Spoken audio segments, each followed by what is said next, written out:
right, tonight we're going to be starting on Leviticus. Well, we'll probably finish Leviticus 6,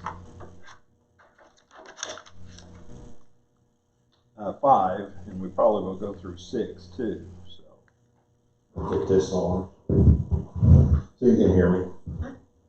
If you can't, I'll drop it a time or two probably. And we're continuing on with the different offerings that we had. We did have a different, I went and looked at, Brother Epperson gave us this one. These are the 2, 4, there's actually 5 different offerings that we've been studying in Leviticus so far. The sin offering, burnt offering, grain offering, fellowship offering, which is the peace offering, and the grain is the meal offering. There's actually another one that we'll look at tonight, the trespass offering. And those are the main ones. There are additional other smaller, not smaller, but less noted, I guess. So we're going to start in Leviticus 5, verse 1. And if a soul sin and hear the voice of swearing and is a witness, whether he has seen or known of it, if he do not utter it, then he shall bear his iniquity. Now this is talking about, so far we've been talking about the things, and it's mainly things that you do. Okay, some of the priests, some of the offerings were specifically for the priest, if they did, and we'll find out tonight a little bit more about that, but if they did certain things, they came into contact with an unclean animal or an unclean person or something, that they had to go back. This goes back to the question that Jimmy had, or it was in Sunday school service, I don't remember who asked, what do they do? Well, these are some of the things that they do, that they go through, and they are constantly offering sacrifices. And we'll learn more about this in just a few minutes. But this particular one, it says, if a soul sin and hear the voice of swearing and is a witness. Now, what it's saying, it wasn't enough to merely not tell lies, but God also required people to make the truth known. So even if one merely knew about a lie, they were responsible to make the truth known. And that's kind of scary sometimes, I guess, because it's especially, and I'm not saying just especially in our day and time, but so many times we don't know what the truth is. We hear things, and it's that's where we have to do, in our part, I think, our due diligence to find out if somebody, what the truth is. In this particular case, what I'm saying is, you hear somebody utter something, an oath, you happen to be standing by somewhere, and this particularly in their time was maybe at the gate where they were at the judges and listening to something, and 2 people agreed upon, and they had a vow. They said, okay, I'll do this and you do that. And if you were there, and it's just kind of like open court, public court for what we would consider today. So if anybody else was there talking to another judge or whatever and heard something, and they knew for a fact that guy was lying, then they need to speak up.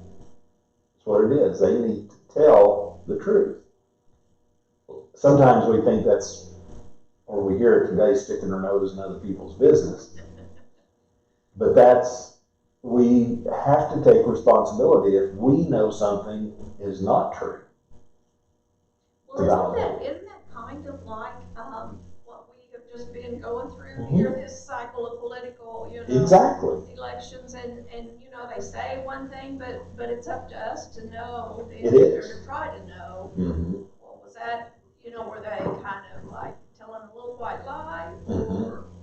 And sometimes we have to talk to, when we're talking about politics with family members, other Mm-hmm. family members. Sometimes if somebody says this, you have to, and you know that that's kind of a misleading thing. Right. You have to say, no, wait a minute, that wasn't the way that. That's right.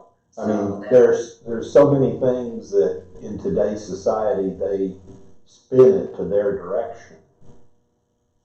And whether it's true or not, there are several things that I don't know. I'm not an expert on certain things.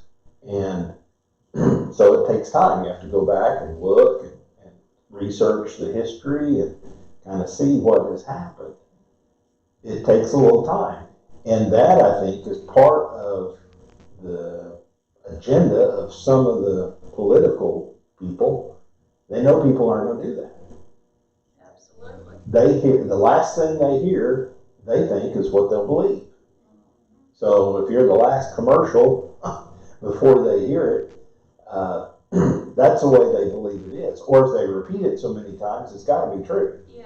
That's why we hear it incessantly now. Now it's over, I hope. It's like Brother Duncan, I saw his post today. I don't think I can make my decision yet. I need about 300 more commercials before I make a decision. And I don't know if I'm willing to. That's right. But it does. It just basically tells us that we bear guilt if we don't do this. Harris said in Israel, all the people were to be involved in seeing that justice was done. Not to witness was a sin. So if you have something, and I can say there's one time that I witnessed an accident a long time ago. It was a car accident that a guy, I was coming down to Oklahoma City and the guy was coming up over a hill and he was flying.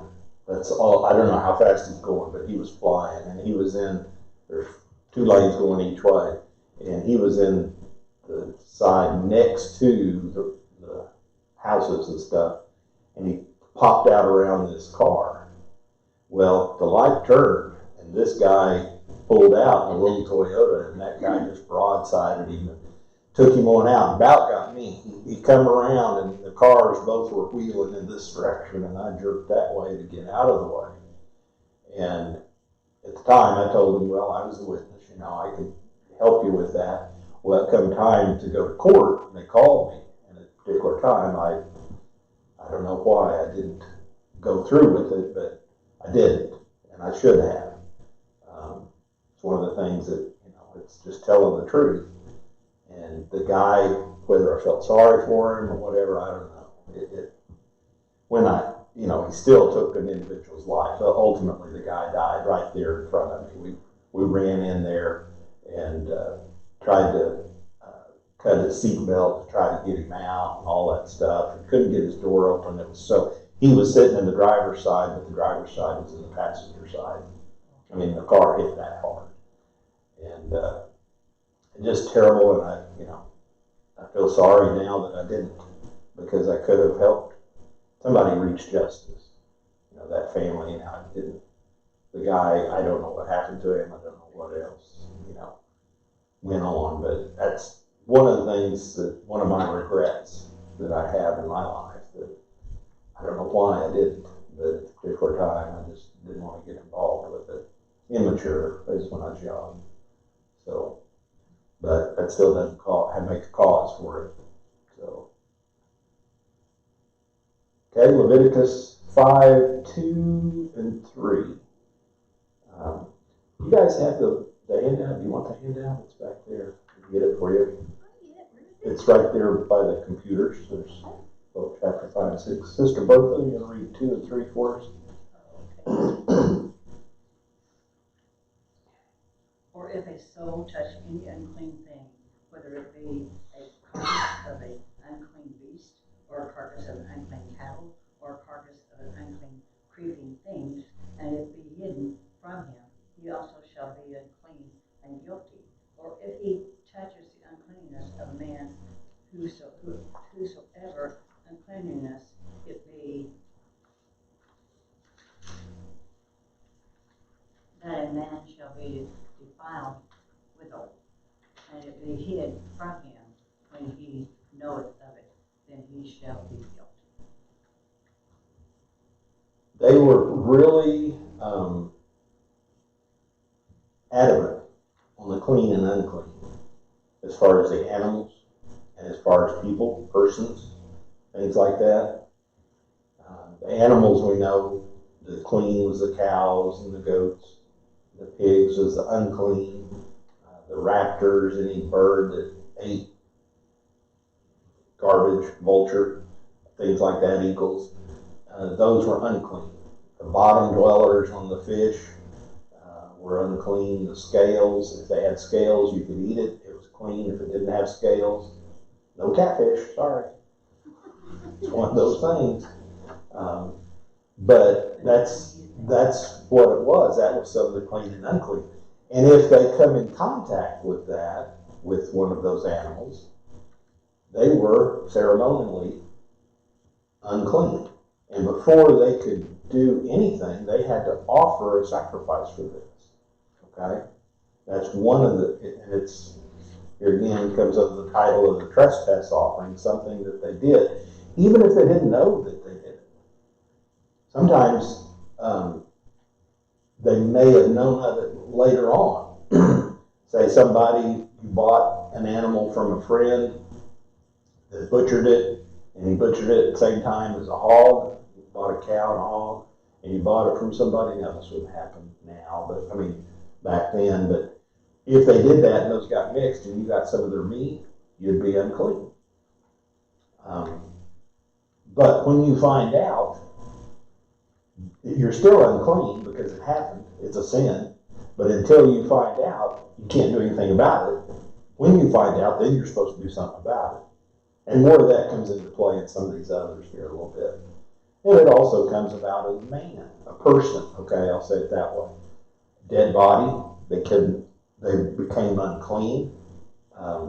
There were things, and it talks about it when they realize they're are guilty, they have to go back. They may have touched a body when they were carrying it to the tomb or whatever they were doing, and they were unclean for that particular time. And it does tell us in other places, we'll see it later, that, well, let's jump down to I under here. It says in page 2, it says, either the dead body of a clean animal or the living or dead carcass of an unclean animal. All such persons were to wash their clothes and themselves in clean water, and were considered as unclean till the evening. But if this had been neglected, then they were obliged to bring a trespass offering. So they had to do something, and if they didn't do it, when they found out, that's kind of where it comes into play. And you'd think, well, when would that happen? There are many times that we would find out something maybe happened later and we didn't know it. Some particular way, shape, or form. It says, when he realizes it, then he shall be guilty. In this context, the guilt did not begin when it's realized, but it's when the sin was committed. However, when he realizes it, he is responsible for dealing with sin as God commanded. We must deal with sin as we become aware of it under the work of the Holy Spirit on our heart and conscience. And that's even today. I mean, that is for today. When something comes up in our mind, to us it may be a sin as far as I do this. As a person, it may not be. But at one time I had a particular individual I got pretty sharp with, I thought, and I had to apologize to him. And she goes, I don't know what you're talking about. You know? But to me, I'd been too sharp with them. And to me, that was a sin. I shouldn't have done that.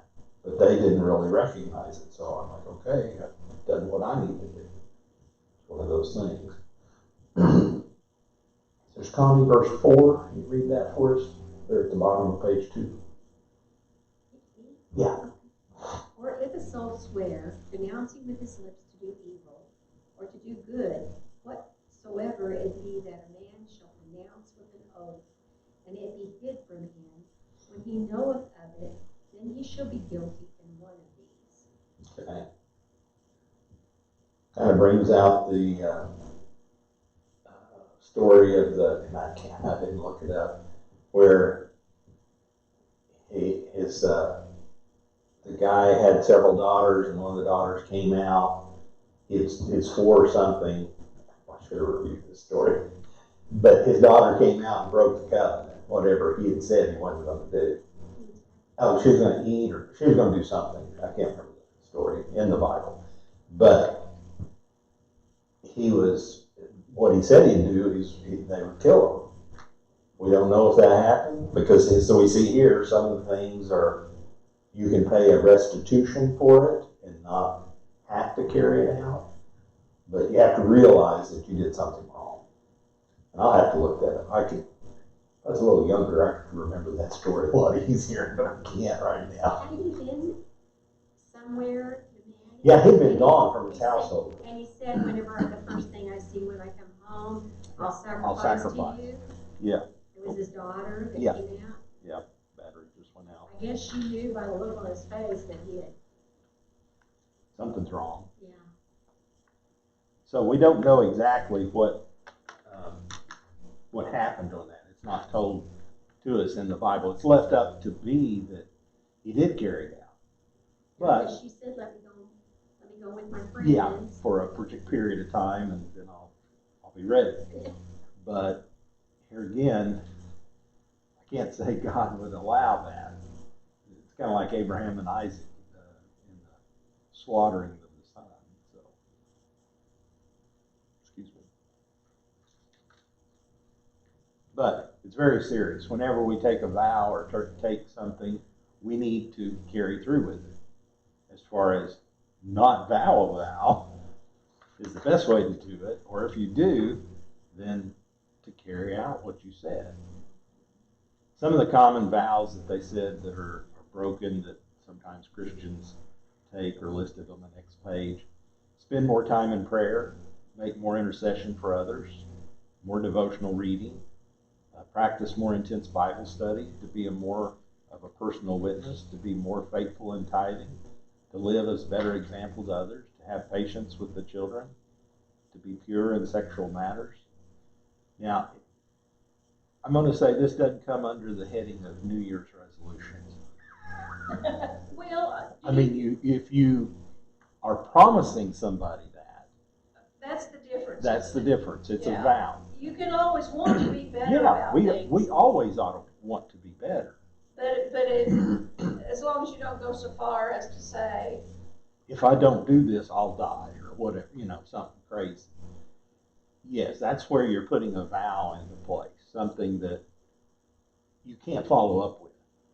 I mean, if you don't, there are repercussions of it. And you go through, and some of those, it's lists, it may not be listed in this, but some of the other commentaries I was reading said, if you don't follow through with that vow, sometimes God would strike them dead. That it would happen. That they would not follow through with it, and God would deal with them because it was such. And one of the examples is Moses, when he spoke to the rock, he should have spoke to the rock and he smote it. Now, he didn't vow a vow, but he got excited enough that he got perturbed with the people. He hit that thing and he shouldn't have. And that was enough for him that was breaking, because he was supposed to follow what God said. And he was doing what God said. We need to be careful with what we do, even when we're filling in for, quote, God here on earth. When we're telling people, well, God told me to do this, and God told me to do that. You got to be real careful that God told you to do that. Because sometimes, like I say, it's good saying, and I hope it's true, but I heard one, Brother Epperson just told me this before church. One time, a couple pastors, they both thought they were led to go to the same church. And that's a job for the overseer, I guess, to deal with. But I don't know. But that's not good sometimes. We have to be sure that God's leading us this way. We can say all we want, but if we don't have God's leading, it's just our words is all it is. But God still holds us to our words. Brother Epperson, verse 5. And it shall be when he shall be guilty in one of these things, that he shall confess that he hath sinned in that thing.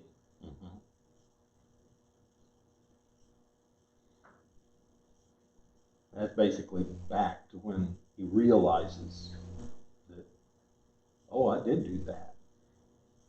And I've had an occasion where somebody said I did something, this again when I was very young, and I'm like, I really don't remember that. I don't think that's what I did or that's what I said. And I really didn't, and I still today, of course, I can't remember all the details now, but this particular person was accusing me of something, and I'm like, he went to the same church as I did and everything. And he's like, you call yourself a Christian? I'm like, I don't know what you're talking about. I don't remember hearing any of that or seeing any of that or doing anything you said I did. Well, you know, it's just like in a family with more than one child. Mm-hmm. You talk to all three of them. There's three of us, and we get together and talk sometimes, and I'm thinking, when did that happen? Yeah, everybody has a different side of the story. Well, I have that problem with a husband too. I mean, you know what I'm saying, really? You try to say one thing and they're interpreting it differently than what you are. I like that new commercial that they have where I'm going to throw the red flag. We're going to do a review, like in football, and they look at it. Sure enough, that's what I did. Okay, I didn't think I did that. I did. Yeah, it's so funny. It's one of you don't really hear it, but the one that I like is when the dad screams when he sees a spider. He screams and he sees a spider, and he goes, I've never heard you scream that loud, Dad. I didn't scream. He said, I think so. I'm going to throw a red flag. We're going to look at it. Challenge flag. It says confession is taking God's side against ourselves. It's the act of judging evil in the light of the throne. It is like the unpacking of a box in which one begins with the lighter things at the top and works steadily down to the heavy articles underneath. It says, according to Rooker, the Hebrew translated word confess is from the root word with the meaning expose or reveal and can be rendered either confess or praise. The connection between these two concepts is determined by whether the focus of the action is upon God or man. If a man's the object, the idea of confession of sin is paramount. But if God is the object, the notion of praise is called for. So many times we, in our English language, we don't quite get some of the nuances that's there. But in this particular case, the meaning of the word could change a little bit on who they're talking about, the subject, who they're talking about, either God or a person. Sister Janice, could you read 6 and 7? And he shall bring his trespass offering unto the Lord for his sin, which he hath sinned, a female from the flock, a lamb or kid of the goats, for a sin offering, and the priest shall make an atonement for him concerning his sin. And if he be not able to bring a lamb, then he shall bring for his trespass, which he hath committed, 2 turtle doves, or 2 young pigeons unto the Lord, one for a sin offering, and the other for a burnt offering. Okay. This goes back to some of the other offerings that was given earlier on, the burnt offering, the sin offering. Not everybody can afford a bullock or even a goat or a sheep. They're not cheap for an offering. So this got even down to the turtle doves, and in the next one, next few scriptures it talks about, it goes even down to where they can offer just grain for it. If this is kind of the poor people offering the pigeons and the doves, the poorest of the poor, they can offer just a grain offering if that's what's needed. I mean, and what it implies is that is all you can afford. Now, if you go out and you come in and don't want to give that much that day, you bring in a turtle dove and you can afford a bullock. What is that? It's a sin. You've got to do with what you can do. And here again, that's false advertising for God. As far as you say you're poor. But it's not saying that that wouldn't be acceptable. It's because you could offer more and didn't. So we have to be careful when God, here again, moves on us to give. And this is not so much, we don't have these sacrifices today, but we have our offerings that we give. Of course, have our tithes, but then we have our other offerings that we can give. And Brother Green, he can afford to give a lot. I know they do. Their whole family, they give a lot to all different various charities and things all over the world. Yeah, built that museum practically up in Washington and all these other things. I'm sorry, I don't have that much money. I do good to help pay the bills here at the church. It's one of those things that we can do what we can do. And we have to do it. Sometimes he pushes upon us, maybe a little bit more than what we think we can give. But if we don't do it, it'll usually, the money, the way I found out, is usually the money will be gone anyway if you don't do it. So you better be really waiting for God to tell you what to do. And, sometimes we get set in our mind what these things, what we ought to do. Well, okay, XXX. God wants more, or God wants something else. So we don't have any clue of. But that person or that group or whatever we're missionaries or whatever we're given to has definite needs, and God knows those, and He's pressing upon us to do that, to feed that need, like our World Mission Offering, all the different offerings that we take up. We don't know exactly. And one time I had an incident where a person got a little upset about the way the quote offerings were used, not in church, but otherwise. And I'm like, that's not really your responsibility. Your responsibility is to give what God told you to give. And if they don't use it the way God gives them the brain to use, that's their problem. That's going to be counted against them. So it's not an out. You can't, I don't want to, I don't think our ministers ought to have gold-plated faucets or or things like that. $1 million airplane. Yeah. Well, some people, I can understand if they, but here again, there's ministries have airplanes and things, and that's okay because one, they can afford it, and two, they are using it for God's purpose. Now, if they're not using it for God's purpose, that's different. That's right. And we get caught up in it. I know power and money is probably the two most corrupting influences that there is. And they go hand in hand, basically. Once somebody gets to a certain level, it seems like they're entitled almost to it, that it's my right. And we just have to be careful of that, even in our little selves sometimes, because you feel like you get the big head on sometimes. You think I'm more important than that. Why not? As far as I feel like what I should be doing is, if I can wash the windows of the church, I'm doing a good job, or do something around the church. That's what I'm trying to do, if God tells me to do it. If that's what, I'm supposed to do. Other people, they can do a lot more than I can. They can preach, they can do a lot of different things that I can't do. God could move upon me to do something, and I try to do it, but I don't feel like it. Sometimes I go beyond my feelings.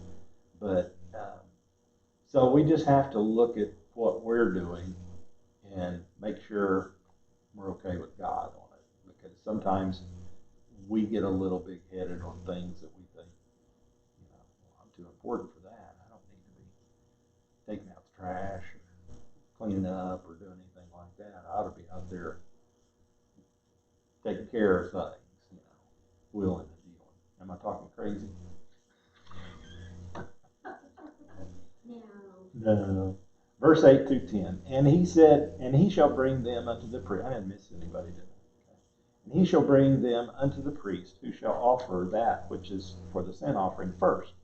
Bring off his head with the neck, from his neck, but shall not divide it asunder. Talking about the turtle dove or the pigeon. And he shall sprinkle the blood of the sin offering upon the side of the altar, and the rest of the blood shall be wrung out at the bottom of the altar. It is a sin offering. And he shall offer the second for a burnt offering, according to the manner, and the priest shall make an atonement for him for his sin, which he has sinned, and it shall be forgiven him.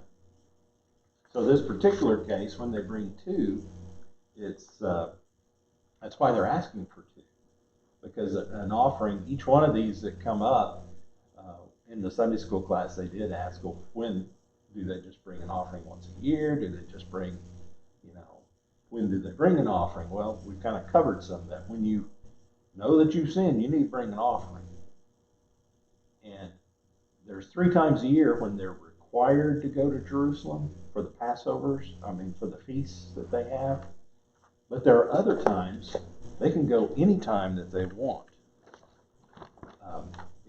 if they need to make a sacrifice. And this, here again, we're talking about 2 different times. This is Moses' time where the tabernacle and the tent was there, so the people are all right there. But it also translates later to when David and Solomon built the temple, and it was a solid place, permanent foundation. They had to go up to the temple itself, to Jerusalem. So from the very bottom, wherever they lived, up to there. This particular time, everybody that came out of Egypt is practically around the tabernacle. Very concentrated, but it applies later too, as they scatter out through Israel, as they go out and conquer and all these things. So,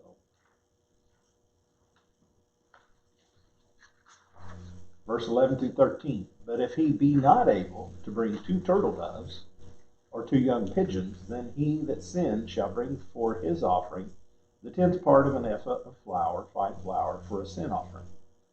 He shall put no oil upon it, neither shall he put frankincense thereon, for it is a sin offering. Then shall he bring it to the priest, and the priest shall take his handful of it, even a memorial thereof, and burn it on the altar, according to the offerings made by fire unto the Lord. It is a sin offering. And the priest shall make an atonement for him as touching his sin, that he has sinned in one of these, and it shall be forgiven him. And the remnant shall be the priest's as a meat offering. So it goes to even the poorest of the poor. If they can't even bring a meat offering like the doves or the goats or the rams or the bullocks, they can bring this particular portion. They can bring this as a sin offering.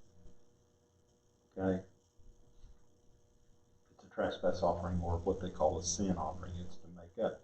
And the first one that is given is first in the turtle doves. The first turtle dove is given as a sin offering, and then the other is a burnt offering. It's to make reconciliation. When he talked about burnt offering, it's to bring us back into kind of fellowship with God, if you want to say it that way.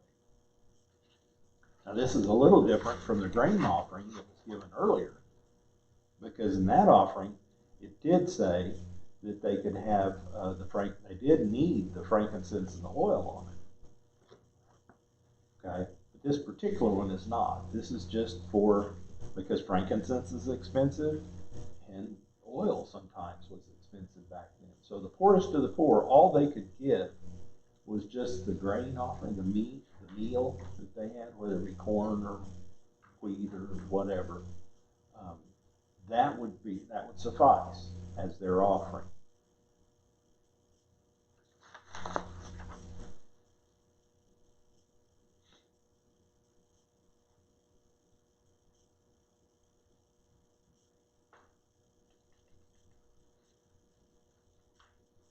It says, the latter portion of that, on page 7, top of it says, because in this exceptional case, the grain offering was being substituted for the sin offering.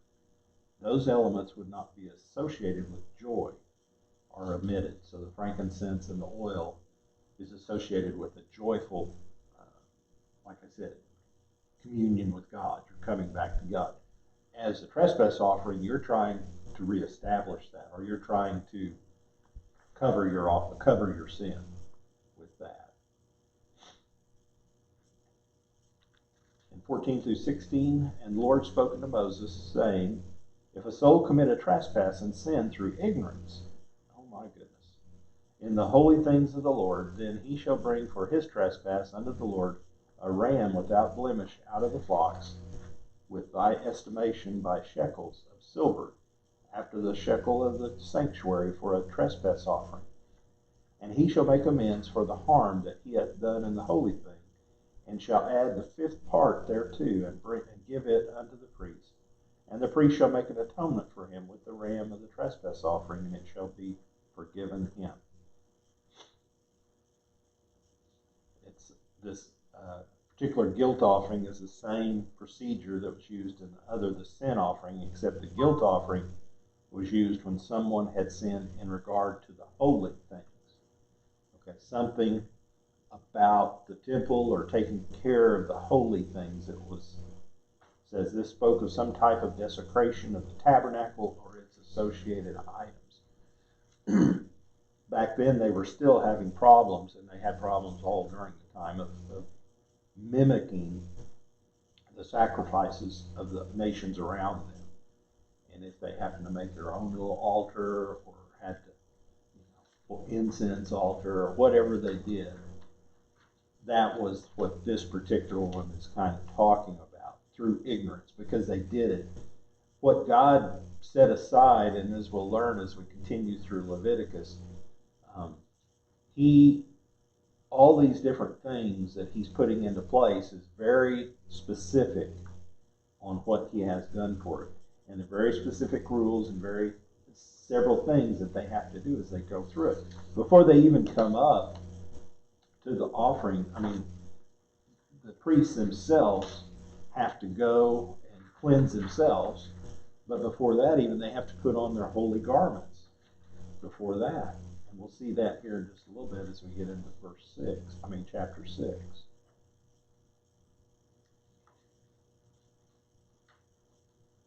(17, 18, and 19). And if a soul sin and commit any of these things which are forbidden to be done by the commandments of the Lord, though he wist it not, yet is he guilty, and shall bear his iniquity.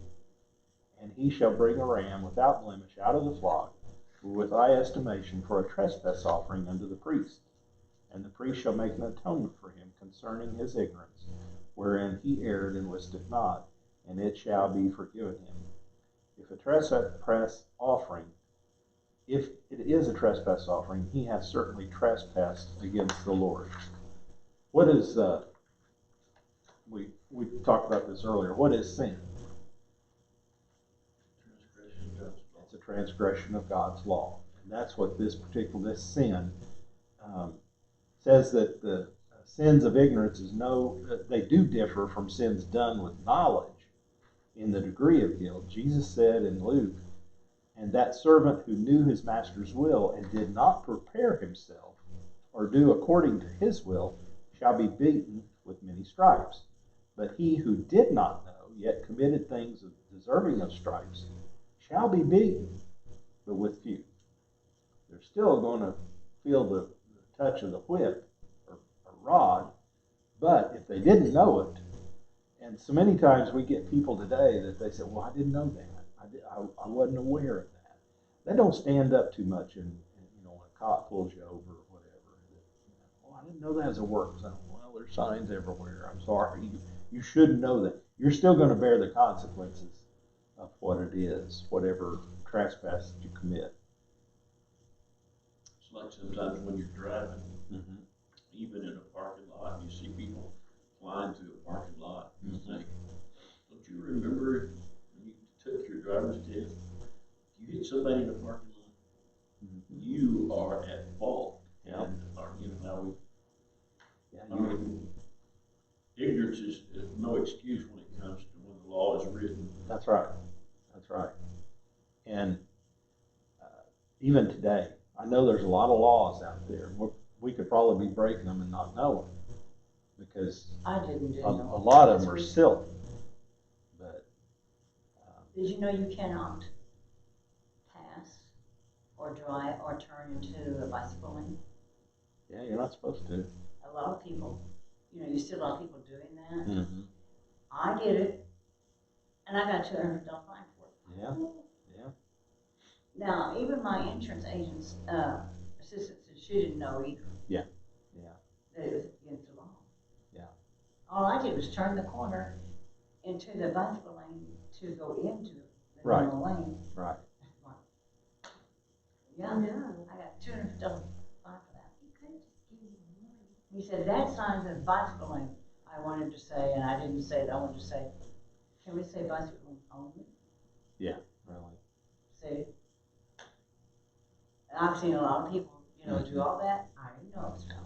Well, that's kind of like, and I do it all the time, coming south on 169, pulling onto 46th Street, because they put that light right there, and it's coming right over the hill.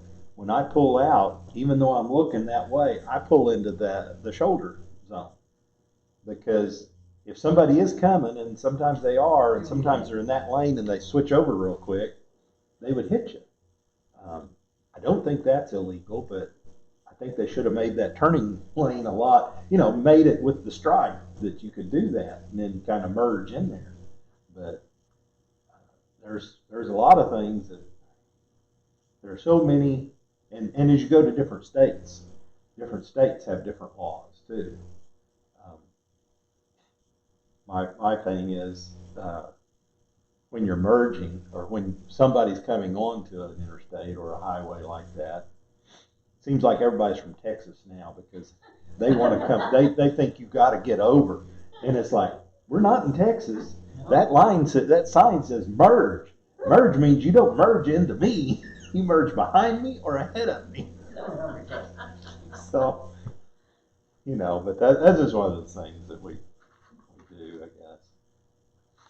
Well, this actually continues on. It's in chapter 6, but it's actually a part of this, 1 through 3, and this continues on. And the Lord spake unto Moses, saying, if a soul sin and commit a trespass against the Lord, and lie unto his neighbor in that which was delivered him to keep, or in fellowship, or in a thing taken away by violence, or hath deceived his neighbor, or have found that they which was lost, and lieth concerning it, and sweareth falsely in any of these that a man doeth, sinning therein.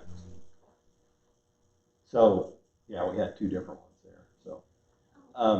So this goes back, it's stealing from your neighbor, basically.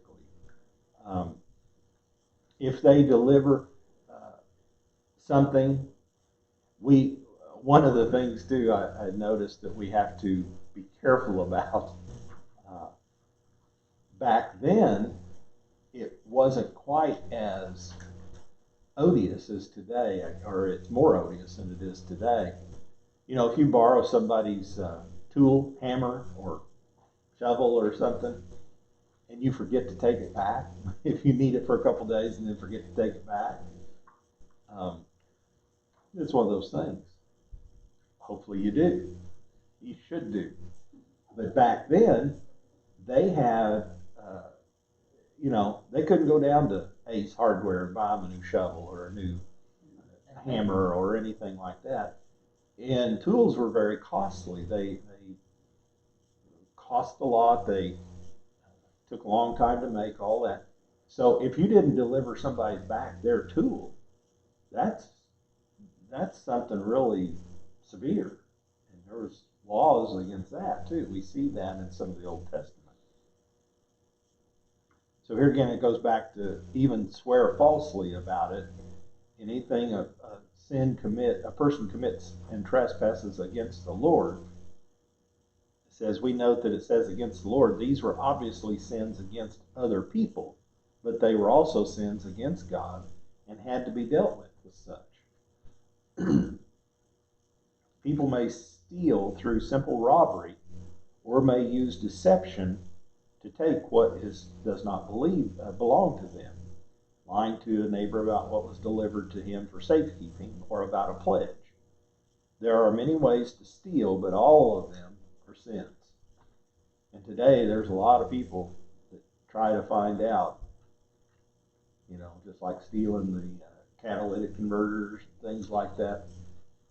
For some reason, it's easier for them to go through more work, in my opinion. Well, just like me, I had a check washed the other day, about a month, 2 months ago.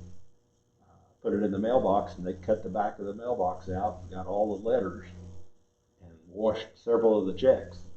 Luckily, mine wasn't one of the higher dollar ones, but they did change the amount. They doubled the amount, which is a significant amount for me. But this other lady next door to me was in one of the bank that I deal with, and hers was $16,000 they changed it to. And I'm sure it wasn't anywhere close to that. But people will go to so extremes to do that. I mean, that's their job. That's hard for me to fathom.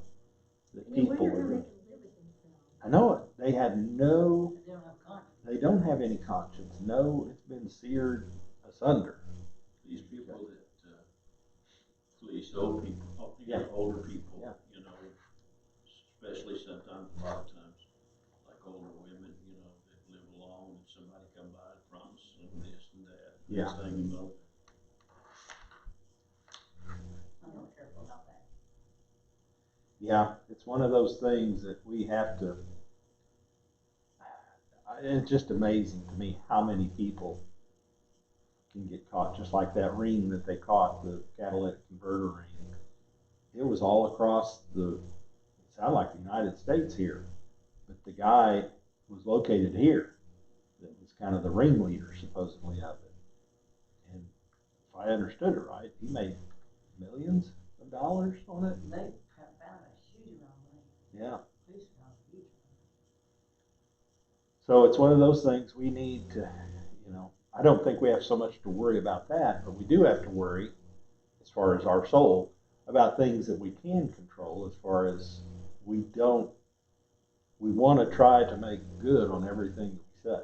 Here again, it's whatever, it should go back to a man's handshake, or a person's handshake should be good. It goes back to the hard issue to me. Yeah. And you can look at people that call themselves Christians, and sometimes they, run businesses and Mhm. stuff, and you see that they don't do things, what you feel like is Sure. is the way that they need to always deal with, and it's kind of sad, but It is. I mean, we have the Word, and we have this that should be our guide, Right. and yet people do things, even, now in our day and age, that I just don't see how they can go against what God's Word says. Yeah. And I mean, to me, they don't even have a clue. They've been brought up in a society, or in a family, or whatever unit that they have, and that's their life, is to try to steal from somebody, or gyp somebody yeah, or the something. insurance will pay for it. I'll do that. They'll take care of it. Everybody will come out okay. And it's like, no, it's not. It's not okay. Don't you think that's what God was trying to teach them Sure. with these Sure. offerings? That you've got to do everything right. Mhm. It's got to be he was trying to get them to do things the right way. It is, and a lot of it, we don't have a lot of background on it, but I think a lot of it goes back to the sacrificing to the other gods that was when they was in Egypt, okay, predominantly. But now as they're going up into Canaan, they're going to run into much more of that, similar, because they had their own gods and things. So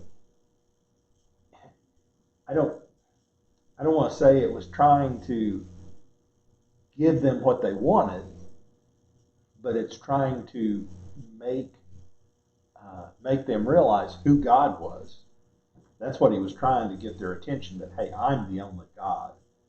And this is the way, if you're going to serve, if if you're gonna do all these sacrifices, this is what you need to do. Now, I'm not saying that's what he said, but it seemed like he's given them a substitute to do in order to bring about their communion because of the loss, because of the sin. We see from the very beginning when Adam and Eve sinned, and then later on when Noah sinned after the flood, you just keep on going down.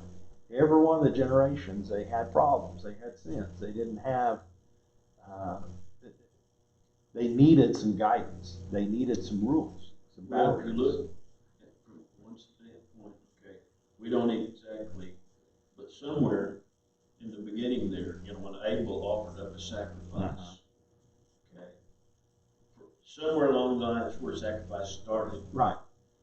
Okay, then you get up and they get farther away from it, and they offer up sacrifices to other gods, and God looks down and destroys the whole thing.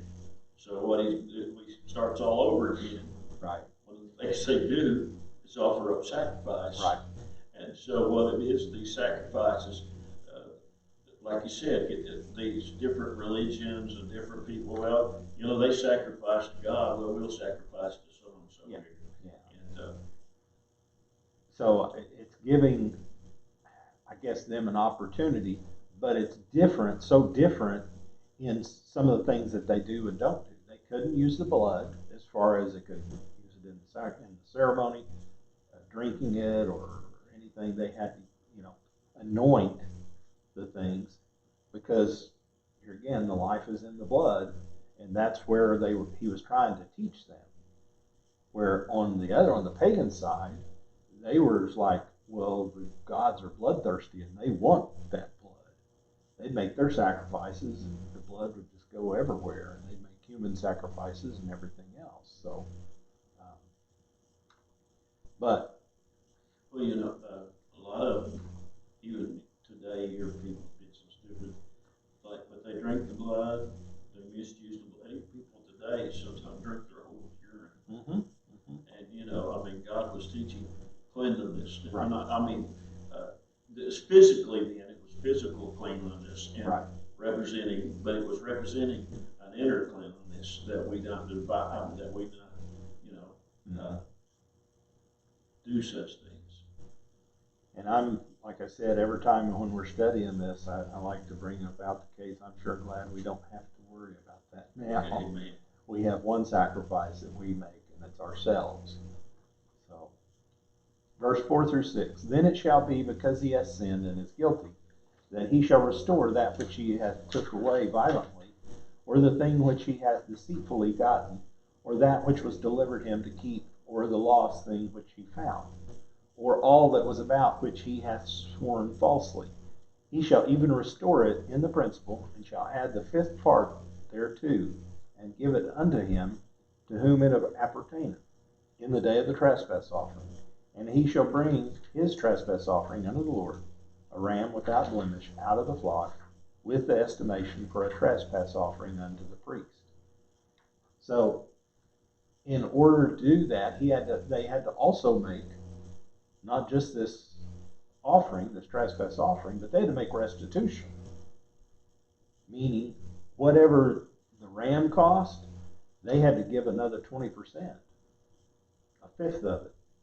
It's not a fifth of another ram, but they had to go, it talks about in the previous one about getting it with a shekel, how much it was, and they had to make restitution with that. And to me, that's to the person that they stole from. They had to go back, they gave their offering, okay? But if they stole the ram, they had to go give him a ram, or at least the amount that a ram would be, and 20% more. Or the tool that he lost, or the tool that he found, and how much the tool cost, 20% of that. Whatever it is, whatever they stole from them, that's kind of what it gets across. This is in addition to the trespass offering unto the priest. That's what I see.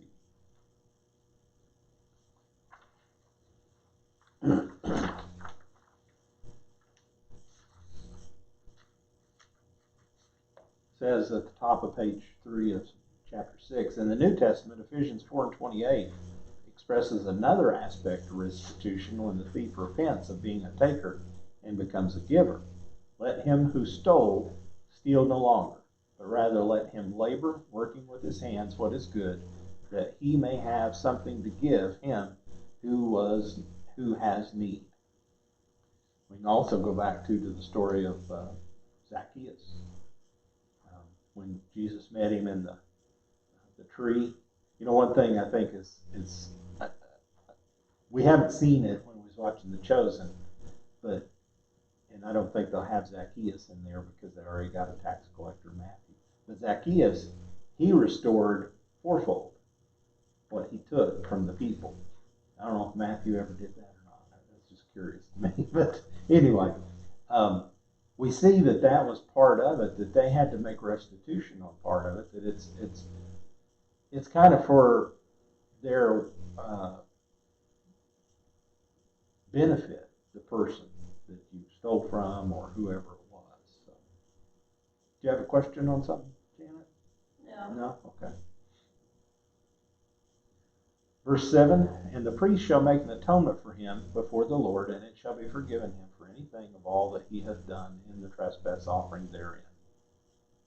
So, this gives us the assurance that the priest is going to do what he said to do, and that we will have a clean conscience because of that.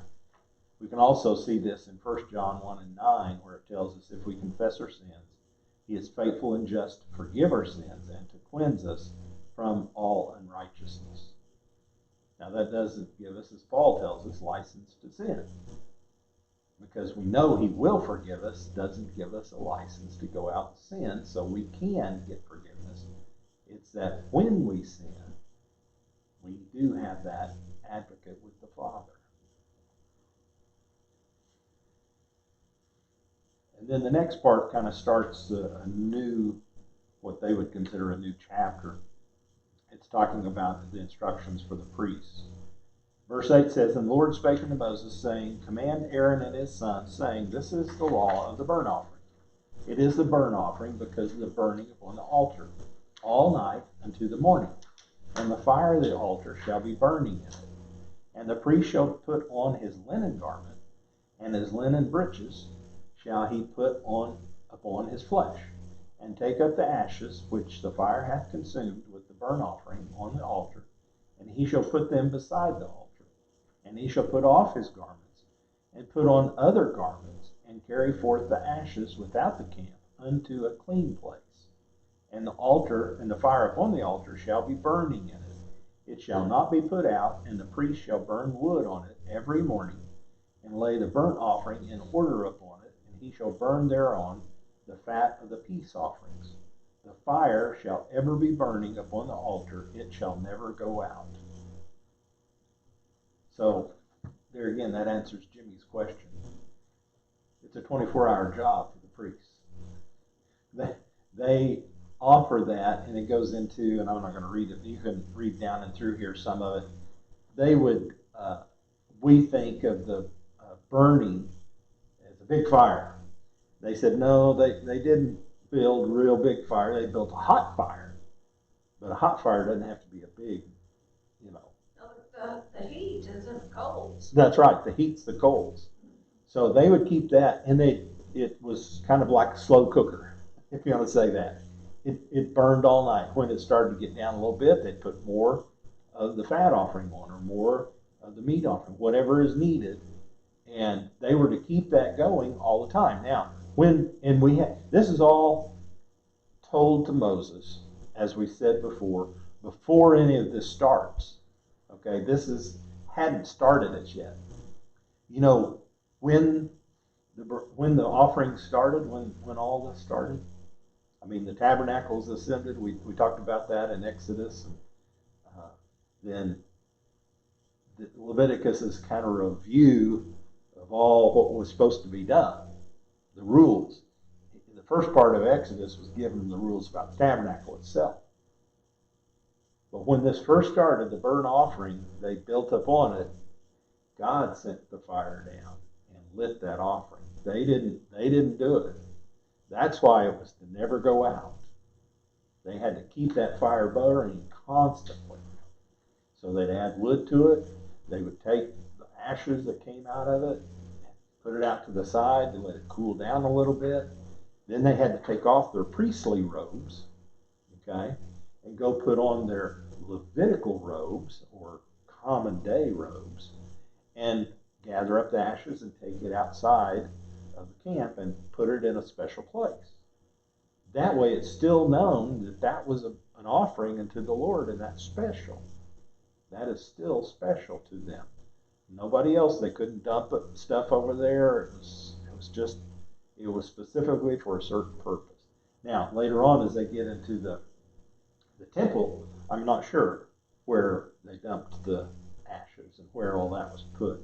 They lived right there next by the Kidron Valley, or the Temple Mount is there on it, right next to a big valley. So I don't know if that's where they put it or wherever, but that's something that we maybe will follow into if we go on later on in the Old Testament. But so there was a lot going on. It was a 24-hour job, like I said. The priests had, some of the priests, they took time, I'm sure, turns to watch during the night to make sure that the fire was still going, and they didn't say that the burnt offering had to be all offered at once. So they would keep the offering and put it on there as it was needed to keep the burnt offerings going. So practically, they was having offerings all the time. Whether it's burnt offerings, sacrifice, grain offerings, all these different offerings. The fire, the altar was constantly lit, constantly going on until the time that they went through to the tabernacle, and the Romans shut it down, I think, is when it was done.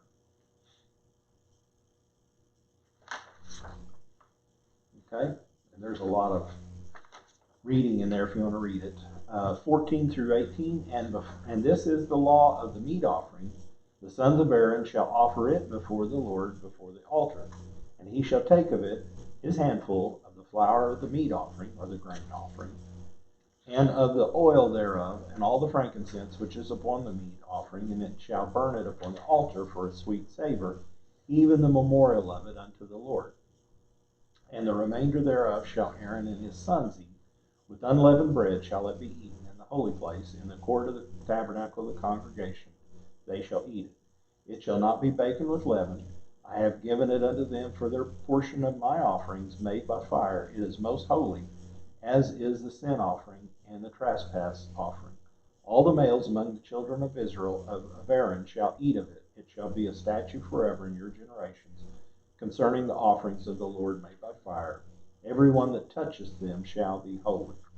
So, in order to partake of some of these offerings that were given to the priests, here again, they had to be holy. They couldn't just, blow it off.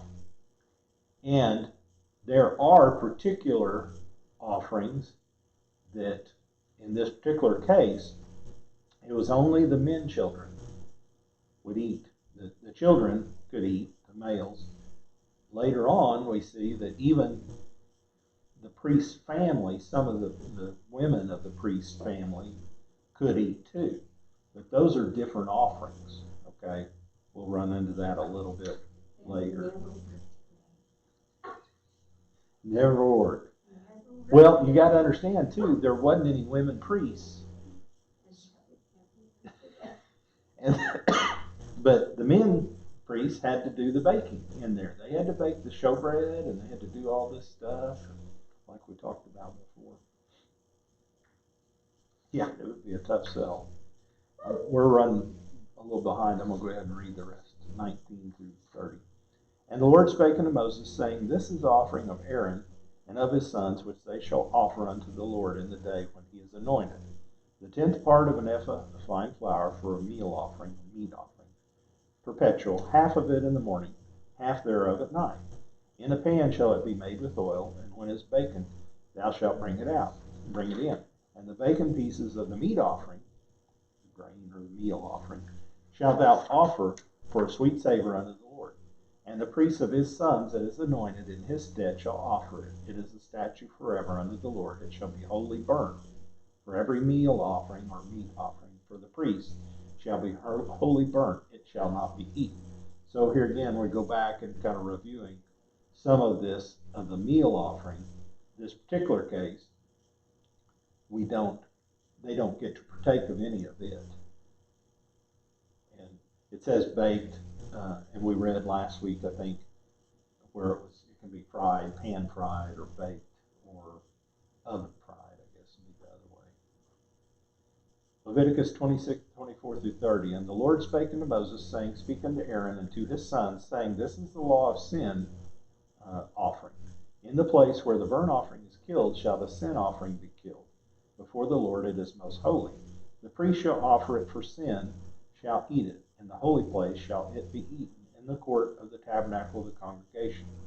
Whatsoever shall touch the flesh thereof shall be holy, and when there is sprinkled of the blood thereof upon any garment, thou shalt wash that there wherein it was sprinkled in the holy place. But the earthen vessel wherein it is sodden shall be broken, and if it be sodden in a brazen pot, it shall be both scoured and rinsed in water. All the males among the priests shall eat thereof. It is most holy, and no sin offering whereof any of the blood is brought into the tabernacle of the congregation to reconcile withal in the holy place shall be eaten. It shall be burnt with fire.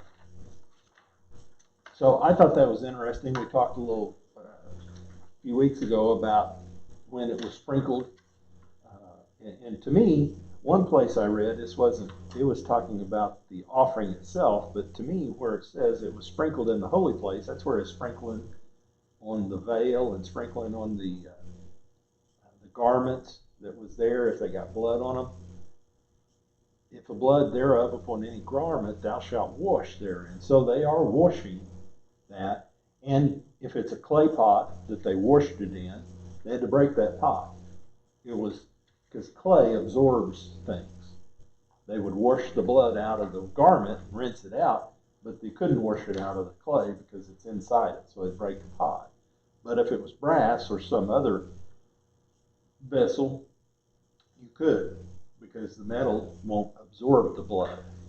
Okay, so it was washed out and cleaned out, and it was good. And their garments was clean again.